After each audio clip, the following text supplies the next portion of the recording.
जनता की बात, जनता के साथ।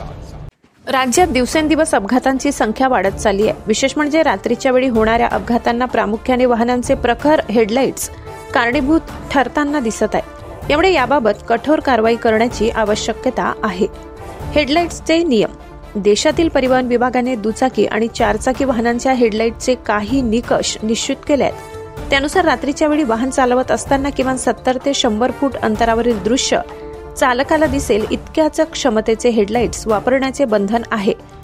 पूर्वी वाहनांसाठी खास पिवळ्या प्रकाशाचे दिवे वापरण्यात येत होते, मात्र गेल्या 2-4 वर्षापासून पांढऱ्या रंगाचे LED हेडलाईट्स वापरण्यात येत आहेत। मात्र या दिव्यांची प्रखरता किती असावी याचे निकष परिवहन विभागाने निश्चित केले आहेत। त्यानुसार जरी LED हेडलाईट्स वापरले तरी प्रकाशाचे अंतर पूर्वी इतकेच निश्चित करण्यात आले।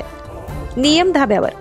हेडलाईट्स प्रखरतेचे नियम निश्चित असतानाही प्रामुख्याने अनेक चारचाकी वाहनधारक कंपनीने बसविलेल्या हेडलाईट्स व्यतिरिक्त इतर काही अतिरिक्त प्रखर झोताचे हेडलाईट्स वापरताना दिसतात।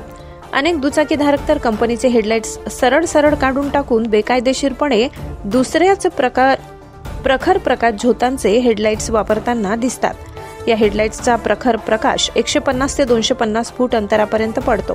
शिवाय हा प्रकाश इतका प्रखर असतो की समोरून येणाऱ्या वाहनधारकांचे डोळे दिपून काही क्षणासाठी त्यांना दिसायचेच बंद होते। परिणामी राज्यातील रस्ते अपघातांचे प्रमाण वाढत चाललेले आहे। जनता की बात, जनता के साथ।